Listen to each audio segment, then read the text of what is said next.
teman-teman, saya Junus Sinaga, NIM 2213342019. Pada video kali ini, kita akan membahas tentang prinsip-prinsip pengembangan kurikulum. Kita akan mengkaji apa-apa saja prinsip-prinsip pengembangan kurikulum. Nah, sebelum lebih lanjut membahas prinsip-prinsip kurikulum, tentunya kita harus tahu apa pengertian kurikulum. Kurikulum merupakan jabaran materi-materi yang disajikan dalam pembelajaran, juga merupakan komponen yang sangat penting dalam suatu sistem pendidikan. Kurikulum merupakan alat untuk mencapai tujuan pendidikan dan sekaligus sebagai pedoman dalam pelaksanaan pengajaran pada semua jenis dan tingkatan pendidikan. Dalam dunia pendidikan, kurikulum bisa diartikan secara sempit maupun secara luas. Secara sempit, kurikulum diartikan hanya sebagai sejumlah mata pelajaran yang harus ditempuh atau diselesaikan siswa di sekolah atau di perguruan tinggi.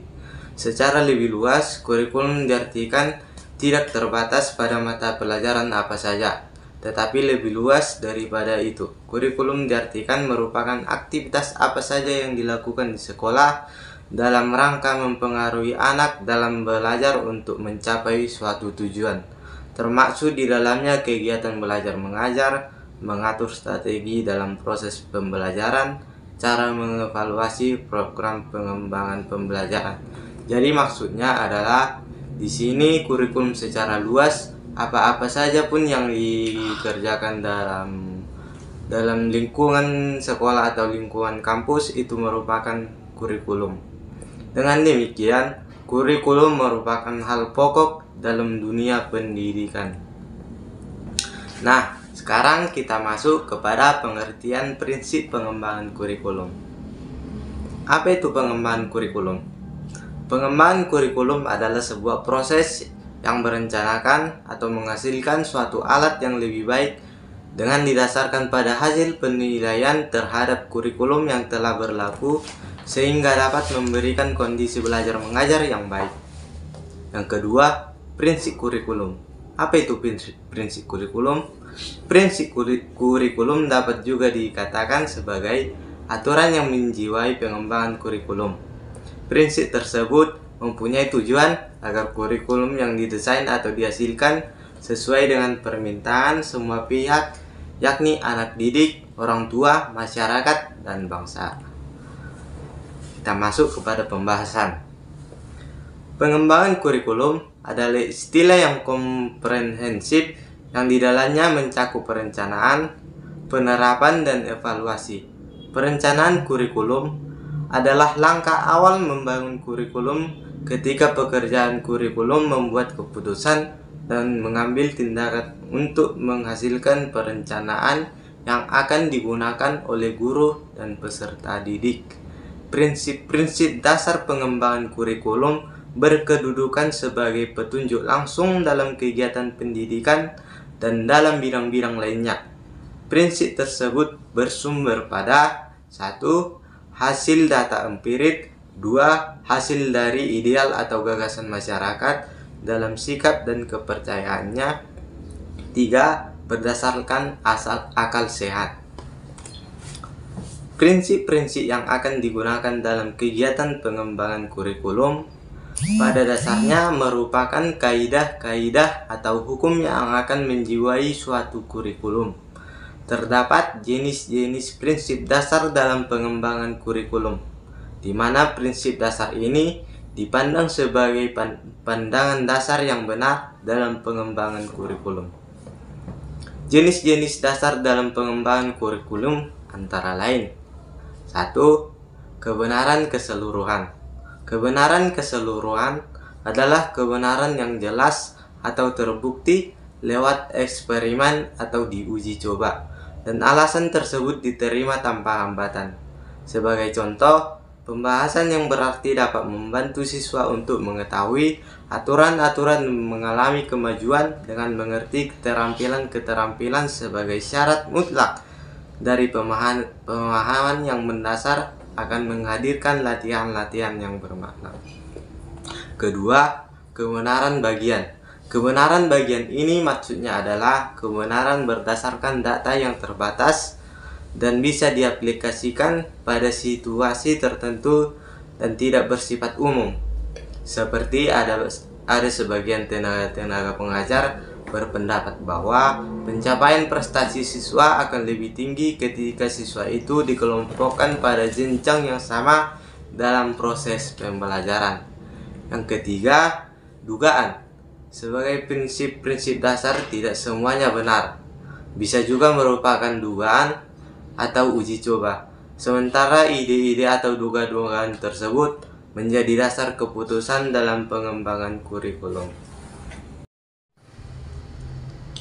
Selanjutnya, kita akan bahas sumber-sumber pengembangan kurikulum. Sumber-sumber pengembangan kurikulum dapat berupa apa saja, baik materi atau non-materi, baik yang bersifat ilmiah maupun non-ilmiah, baik dari internal maupun eksternal, lembaga pendidikan, dan pengembangan kurikulum. Sumber-sumber ini meliputi segala hal yang dapat mempengaruhi bahkan menjadi bagian dari unsur-unsur yang ada pada kurikulum, baik pada landasan, komponen, organisasi, prinsip dari perubahan atau pengembangan kurikulum. Hal ini ditulis oleh Armiadi pada tahun 2017. Terdapat 3 sumber prinsip pengembangan kurikulum, yaitu 1. Data empiris. Data empiris adalah data yang ditemukan atau disimpulkan dari sebuah eksperimen atau penelitian. Ilmu dan penelitian pada zaman modern sekarang ini memiliki kilbat empiris. Kedua, ada data eksperimen.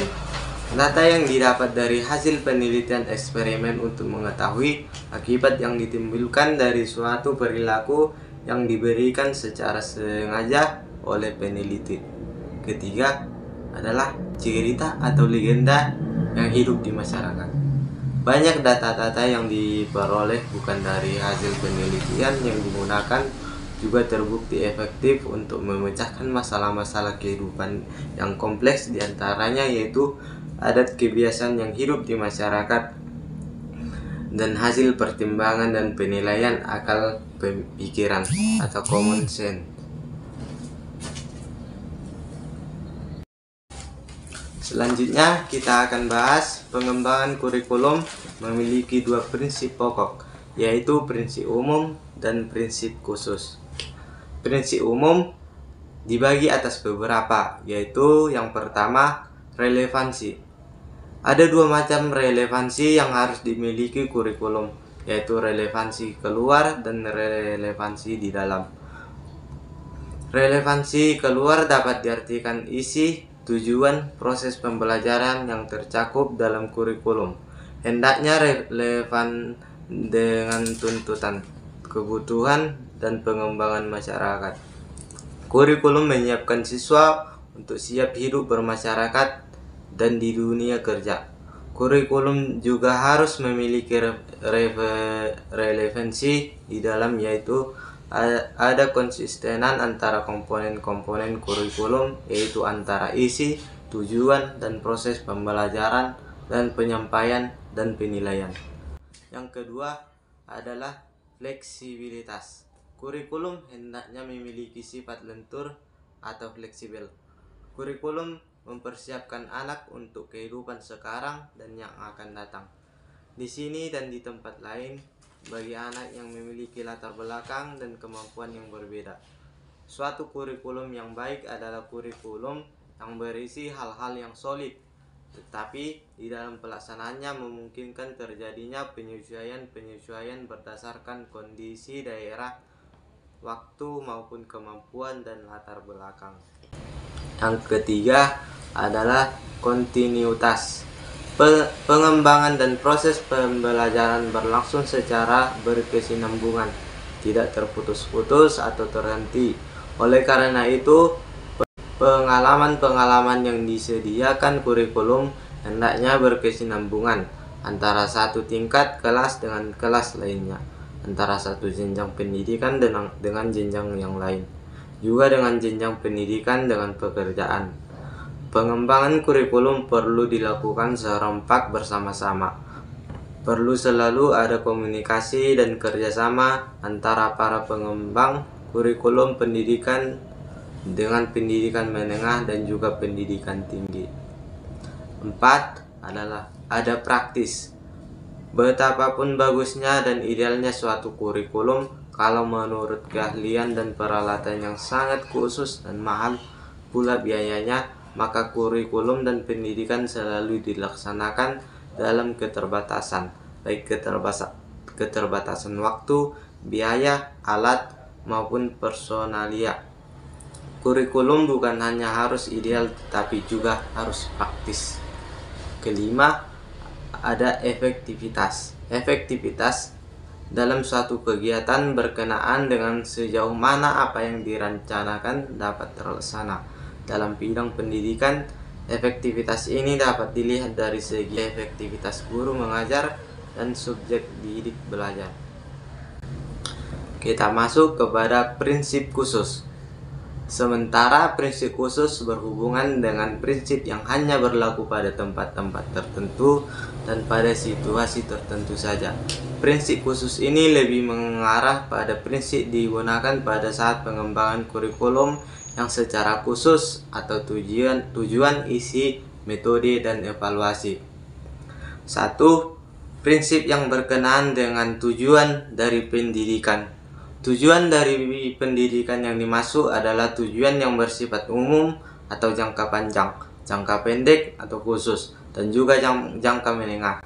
Perumusan dari tujuan pendidikan ini bersumberkan dari ketentuan-ketentuan dan kebijakan-kebijakan dari pemerintah yang dapat ditemukan pada dokumen lembaga negara mengenai tujuan dan juga strategi dalam pembangunan, yang juga termasuk di dalamnya pendidikan, survei terhadap persepsi orang tua dan juga masyarakat mengenai apa yang mereka butuhkan dengan cara mewawancarai mereka maupun melalui angket, survei tentang pandangan para ahli dan bidang-bidang tertentu yang dihimpun melalui angket, melalui wawancara, melalui observasi, maupun dari berbagai media massa.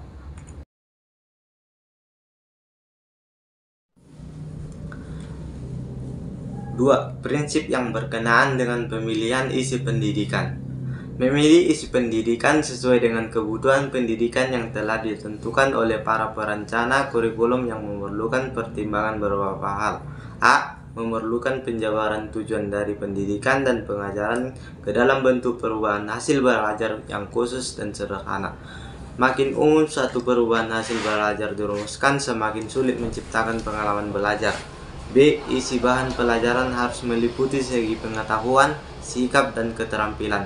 C. Unit-unit kurikulum harus disusun dalam urutan yang logis dan juga sistematis. Ketiga ranah belajar, yaitu pengetahuan, sikap, dan keterampilan diberikan secara simultan dan dalam urutan situasi belajar. Untuk hal tersebut diperlukan buku pedoman guru yang memberikan penjelasan tentang organisasi bahan dan alat pengajaran secara lebih mendetail. Yang ketiga, prinsip yang berkenaan dengan pemilihan proses belajar mengajar. Pemilihan proses belajar mengajar yang digunakan perlu memperhatikan hal-hal sebagai berikut. A. Apakah metode belajar teknik belajar mengajar digunakan cocok untuk mengajar bahan pelajaran? B. Apakah metode atau teknik tersebut memberikan kegiatan yang bervariasi sehingga dapat melayani perbedaan individual siswa? C. Apakah metode atau teknik tersebut memberikan urutan kegiatan yang bertingkat-tingkat? D. Apakah metode atau teknik tersebut dapat menciptakan kegiatan untuk mencapai tujuan kognitif, afektif, dan psikomotor? E. Apakah metode atau teknik tersebut lebih mengaktifkan siswa atau mengaktifkan guru atau kedua-duanya? F. Apakah metode atau teknik tersebut mendorong perkembangan kemampuan baru? G. Apakah metode atau teknik tersebut menimbulkan jalinan kegiatan belajar di sekolah dan di rumah, juga mendorong penggunaan sumber-sumber yang ada di rumah di masyarakat? H. Untuk belajar keterampilan sangat dibutuhkan kegiatan belajar. Keempat, prinsip yang berkenaan dengan media dan alat bantu dalam pengajaran. Dalam mewujudkan pembelajaran yang efektif dan efisien, maka harus memerlukan dukungan dari pembangunan media dan alat bantu dalam belajar dengan tepat. Berikut ini beberapa prinsip yang dapat dijadikan sebuah pegangan dalam memilih ataupun menggunakan media dan alat bantu dalam belajar. Jika ada yang hendak dibuat, maka kita harus memperhatikan terlebih dahulu bagaimana cara pembuatannya, siapa yang membuatnya, serta biaya dan waktu dalam pembuatannya. B. Bagaimana pengorganisasian media dan alat bantu pembelajaran, apakah berbentuk modul atau berbentuk yang lainnya. C. Media dan alat bantu dalam belajar, apakah yang dibutuhkan dalam proses pembelajaran, apakah sudah tersedia semuanya, apakah sudah ada alat penggantinya apabila alat yang dicari tidak ada. D. Bagaimana pengintegrasiannya di dalam seluruh kegiatan belajar. E. Hasilnya yang terbaik akan diperoleh dengan menggunakan multimedia. Yang kelima, prinsip yang berkenaan dengan evaluasi.